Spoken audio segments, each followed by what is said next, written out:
ਹਾਂਜੀ ਸਾਰਿਆਂ ਨੂੰ ਸਤਿ ਸ਼੍ਰੀ ਅਕਾਲ ਜੀ।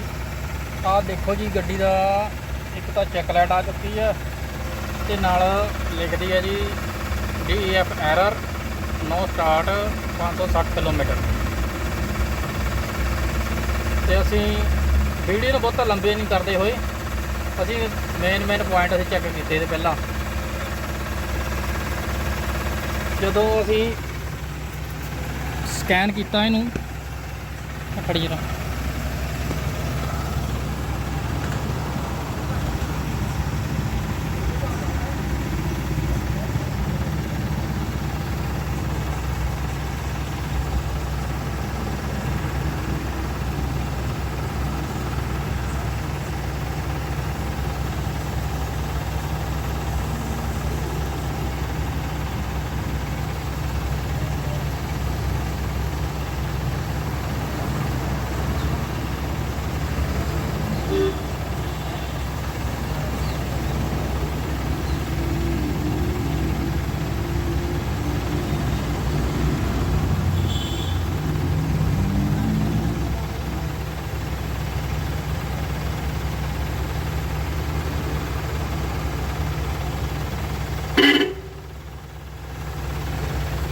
ਜਦੋਂ ਅਸੀਂ ਇਹਨੂੰ ਸਕੈਨ ਕੀਤਾ ਤੇ ਸਾਡੇ ਕੋਲ ਆਹ ਕੋਡ ਆਇਆ ਜੀ P2BA700 value of remaining SCR distance with range और P2BA768 और लास्ट में DNOX रिले ट्रक ओपन।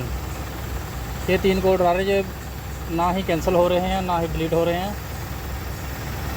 और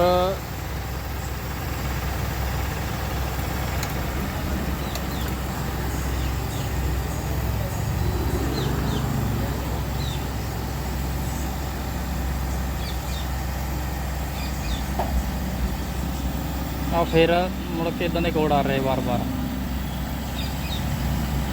असी उस साइड दे सारे फ्यूज लोकेशन चैक की सारिਆਂ ਦੀ, सारे फ्यूज ओके ਸੀਗੇ।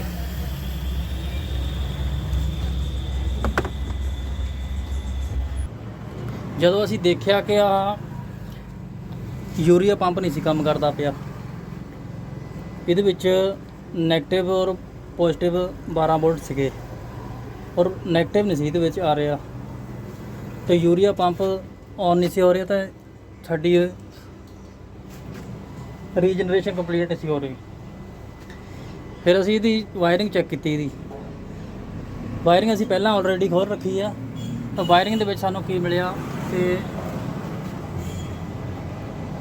ਆਹ ਸਾਨੂੰ ਇਹਦੀ ਤਾਰ ਕੱਟੀ ਹੋਈ ਮਿਲੀ ਇੱਥੋਂ ਆਹ ਵਾਲੀ, ਔਰ ਅਸੀਂ ਇਹਦੇ ਨਾਲ ਹੁਣ ਜੁਆਇੰਟ ਕਰ ਦੇਣਾ ਇਹਨੂੰ। ਫਿਰ ਉਸ ਤੋਂ ਬਾਅਦ ਸਾਡਾ ਡੋਜ਼ਰ ਵੀ ਅਸੀਂ ਕੱਢ ਕੇ ਰੱਖਿਆ ਹੋਇਆ, ਰੀਜਨਰੇਸ਼ਨ ਓਕੇ ਲੱਗੇ ਕਰਨ। ਤਾਂ ਅਸੀਂ ਚੈੱਕ ਕਰਨਾ ਕਿ ਵੀ ਸਾਡਾ ਯੂਰੀਆ ਪੰਪ ਚੱਲਦਾ ਕਿ ਨਹੀਂ ਚੱਲਦਾ।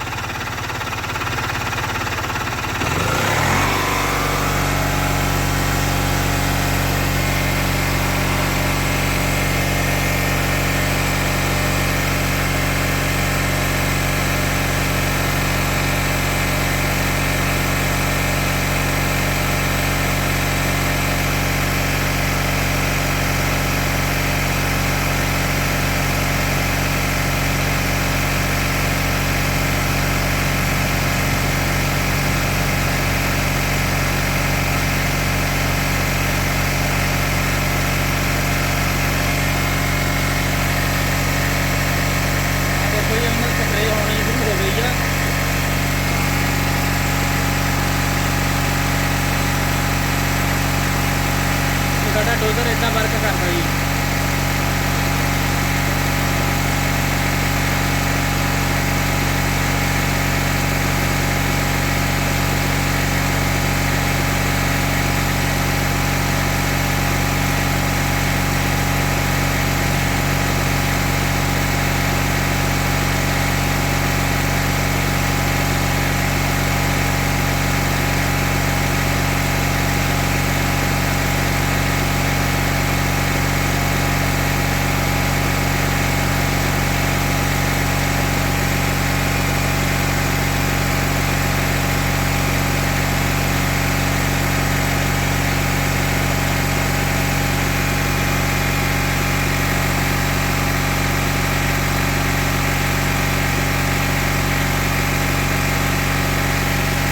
ਇਹਦੀ ਰੀਜਨਰੇਸ਼ਨ ਅਸੀਂ ਰੋਕ ਦੇਣੀ ਹੈ ਵਿੱਚੇ, ਕਿਉਂਕਿ ਅਸੀਂ ਵਾਇਰਿੰਗ ਵੀ ਆਪਣੀ ਇਕੱਠੀ ਕਰਨੀ ਹੈ। ਹੁਣ ਬ੍ਰੇਕ ਦੇ ਪੈਡਲ ਦੱਬ ਦੇ ਜਰਾ।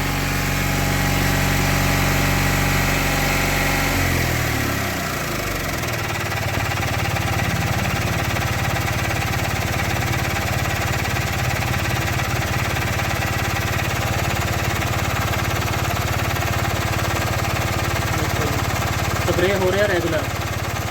ਆਹ ਦੇਖੋ, ਇਹਦਾ ਮਤਲਬ ਸਾਡਾ ਜਿਹੜਾ ਕੰਮ ਕੀਤਾ ਆ ਓਕੇ ਆ ਸਾਡਾ।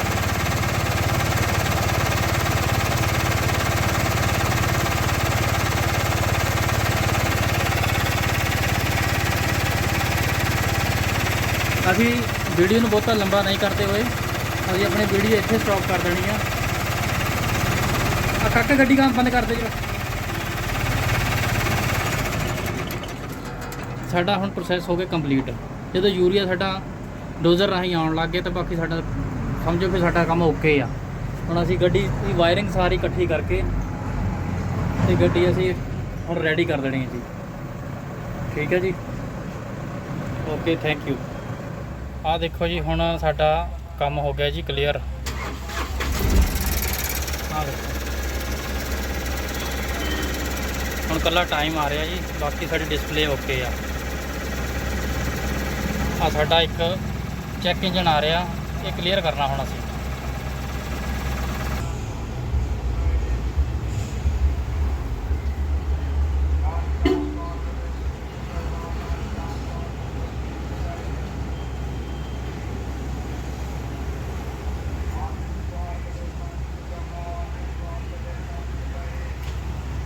गलत जगह पे स्कैन हुई है।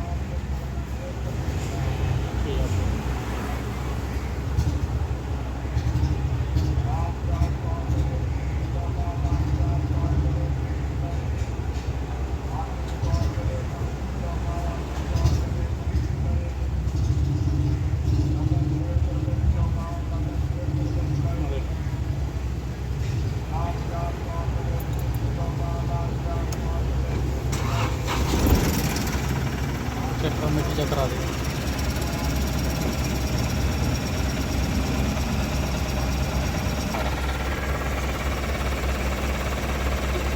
आ भी साढ़ा ओके है जी।